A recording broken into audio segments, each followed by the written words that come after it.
السلام علیکم ورحمۃ اللہ وبرکاتہ۔ میں مدثر انجم کیا ہے اور ادبی نام جس کو تخلص بھی بولتے کیا ہے؟ تو ان کا دونوں نام لطف الرحمان ہی ہے۔ ان کا دونوں نام لطف الرحمان ہی ہے، چاہے وہ اصل نام پوچھے چاہے ادبی نام پوچھے، آپ لطف الرحمان ہی بتائیں گے۔ ان کی پیدائش چھپرا ضلع کے بنیار پور قصبہ میں 1941 عیسوی میں ہوئی تھی۔ اگر پوچھے گا کہ بتائیے لطف الرحمان کی پیدائش کہاں ہوئی تھی تو ہم بتائیں گے چھپرا ضلع میں ہوئی تھی۔ سن پوچھ لے تو ہم بتائیں گے 1941 عیسوی میں ہوئی تھی۔ آگے ہے ان کے والد کا نام مولوی عبدالغفور مرحوم تھا اور والدہ کا نام بی بی آمنہ خاتون تھا۔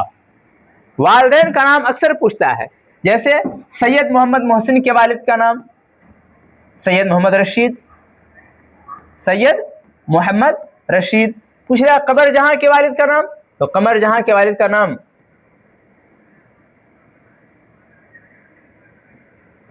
عطاء الحق ہے نا۔ اسی طریقے سے اگر پوچھ لے کہ لطف الرحمان کے والد کا نام کیا ہے تو ہم بتائیں گے عبدالغفور۔ کیا بتائیں گے؟ عبدالغفور مرحوم ہے نا۔ لطف الرحمان بچپن سے ہی ذہین تھے، بچپن ہی سے کیا تھے؟ بڑے ذہین تھے، اس لیے اعلیٰ تعلیم حاصل کیا اور ڈبل ایم اے اور پی ایچ ڈی بھی کیا ہے نا۔ پوچھے گا کہ ڈبل ایم اے کس نے کیا تو ہم بول دیں گے لطف الرحمان صاحب نے کیا ہے۔ لطف الرحمان نے ایم اے میں گولڈ میڈل حاصل کیا ہے نا۔ گولڈ میڈل حاصل کیا کس نے کیا تو ایم اے میں کیا ہے نا، ایم اے میں ان کو گولڈ میڈل ملا۔ انہوں نے اپنی تدریسی خدمات کا آغاز بھاگلپور یونیورسٹی سے کیا اور صدر شعبہ اردو بھاگلپور یونیورسٹی کے عہدہ پر پہنچ کر ملازمت سے سبکدوش ہوئے مطلب ریٹائر ہو گئے۔ ملازمت کا آغاز انہوں نے کہاں سے کیا؟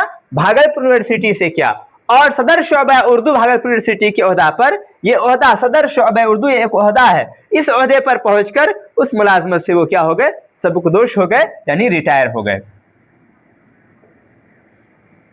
آئیے لطف الرحمان کو سیاست سے بھی دلچسپی تھی، یہ بہت بڑے ادیب تھے، ادیب ہونے کے ساتھ ساتھ یہ سیاست داں بھی تھے، سیاست کرتے تھے، سیاست سے ان کو بڑی دلچسپی تھی ہے نا۔ چنانچہ بھاگلپور اسمبلی حلقہ سے ایک بار قانون ساز اسمبلی کے لیے منتخب بھی ہوئے اور راشٹریہ جنتا دل سرکار میں کابینہ درجہ کے وزیر بھی ہوئے۔ اگر ممتحن پوچھ لے سوال میں کہ بتائیے آپ جو کابینہ درجہ کے وزیر تھے تو کس پارٹی سے وزیر بنے تھے تو ہم بتائیں گے راشٹریہ جنتا دل۔ کیا بتائیں گے؟ راشٹریہ جنتا دل، یہ پارٹی کا نام ہے، اسی پارٹی سے کیا بنے تھے؟ وہ وزیر بنے تھے۔ اور کہاں سے وہ چنے گئے تھے تو بھاگلپور اسمبلی حلقہ، بھاگلپور سے چن کر کے وہ آئے تھے۔ آگے ہے آپ کی شاعری کے 3 مجموعے شائع ہو چکے ہیں۔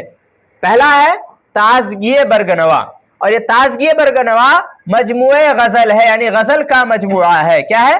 غزل کا مجموعہ ہے۔ تازگی برگنوا میں جتنے بھی ان کے ہیں وہ سارے کے سارے کیا ہے؟ غزل ہے۔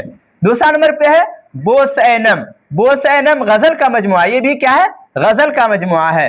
تیسری جو کتاب ہے ان کی، تیسرا شعری مجموعہ جو ہے وہ ہے سنم آشنا مجموعہ نظم ہے، یعنی اس میں سارا کا سارا کیا ہے؟ نظم ہے اس کتاب کے اندر۔ آگے ہے آغا حشر اردو کے بہت بڑے ڈرامہ نگار ہیں۔ اب آغا حشر کے بارے میں بتا رہے ہیں کہ آغا حشر اردو کے بہت بڑے ڈرامہ نگار ہیں، ان کے بغیر اردو ڈرامے کی تاریخ مکمل نہیں ہو سکتی ہے نا، کیونکہ آپ کو پتا ہے کہ آغا حشر کو اردو کا شیکسپیئر کہا جاتا ہے۔ کیا کہتا ہے؟ شیکسپیئر کہا جاتا ہے، یہ اردو کے شیکسپیئر ہے۔ آگے ڈرامہ کسے کہتے ہیں، اس کی تعریف ہم لوگ جان لیتے ہیں کہ ڈرامہ کہتے کس کو ہے، ڈرامہ کیا چیز ہے۔ ادب کی وہ صنف ہے جس میں کسی کہانی یا قصے کو کرداروں کے ذریعے اسٹیج پر پیش کیا جاتا ہے۔